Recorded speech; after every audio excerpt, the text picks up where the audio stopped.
Tonight I've got a fascinating story about a first-hand encounter with La Llorona.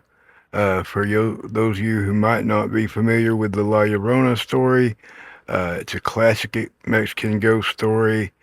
It's about a lady who found out that her husband had been seeing another lady, and trigger warning here, but in a desperate act or a last jealous act, she dispatched her children, their children that they had together, in a river, and to get back at him. That was the only thing that he seemed to care about was the children and not her. So anyway, she got rid of the one thing that he loved, and it said that ever since that she regretted it, and that her spirit can be found roaming bodies of water late at night, searching for her children.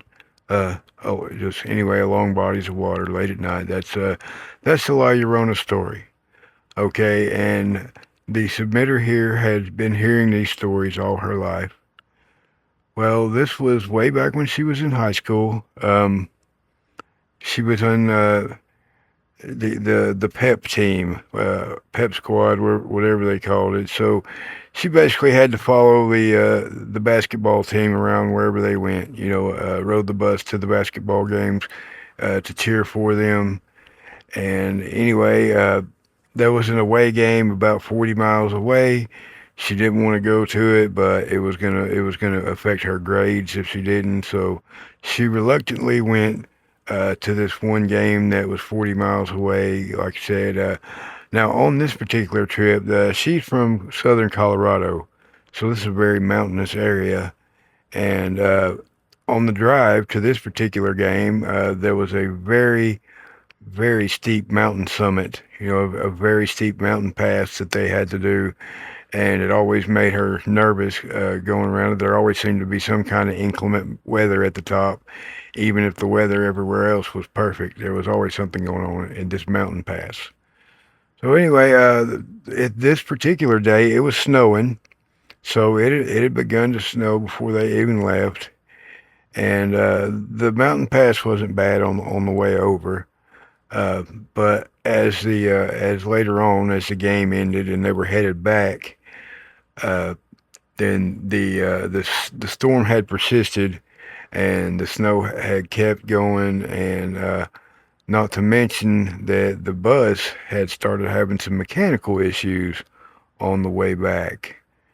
And wouldn't you know it, this is it's well after midnight. By the time they're getting up to the top of this mountain pass, and the bus breaks down, and it is very snowy up top. Motor won't turn over, so they're stranded. And she says not even the police around, not even the state troopers or nobody are patrolling these roads, and they're just totally alone and totally stranded. Somehow someone does make contact, and there's another bus coming on the way. But that's when she said some of the other students said that they saw La Llorona uh, across, streaking across the summit in her white dress and scratching the bus windows with her long nails.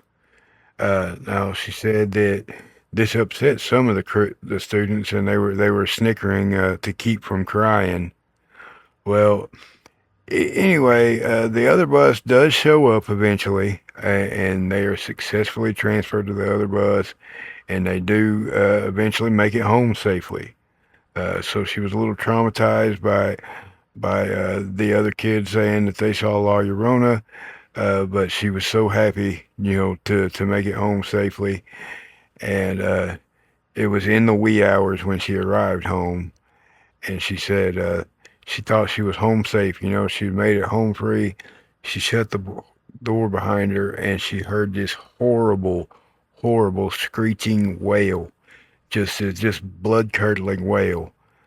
So she bolted up to her parents' room, and she jumped into the bed with her parents, and she woke her mother up first, and told her what had happened. And she had been hearing ever since childhood, that if you were out past midnight, that's when La Llorona could get you.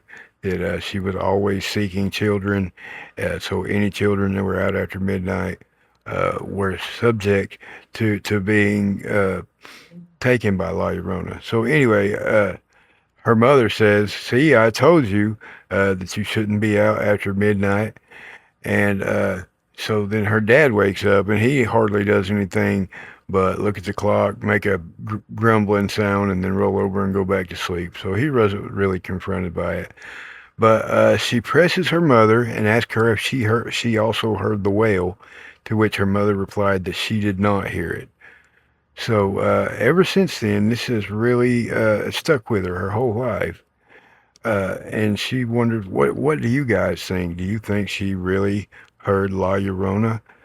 She said it was a very piercing, blood-curdling scream, wail, and she knows what she heard. She knows she heard it. She even asked her grandfather the next day, and she thinks her grandfather was just trying to make her feel better about it and dismiss it because he said it may have been a fox, you know. But she said that she could tell that he didn't even believe his own explanation.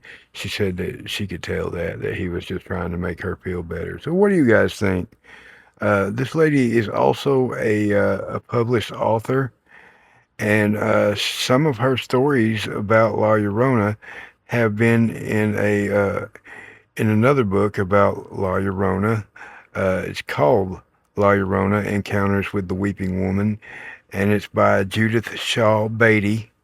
But this lady that submitted the story is Lydia Avant Ortiz, and she is the author of The Malevolent Nephilim. That's a book I'm currently reading. I really recommend it to any of you guys that like horror fiction, because this one's got a twist. It is horror fiction, but it is based on true events. There is definitely a true story intertwined with it. I think you guys will love it. She is a talented author.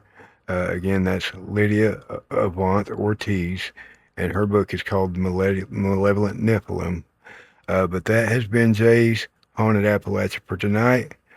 I hope you guys enjoyed the story. If you have your own paranormal story, I would love to hear it. Maybe put it on the show.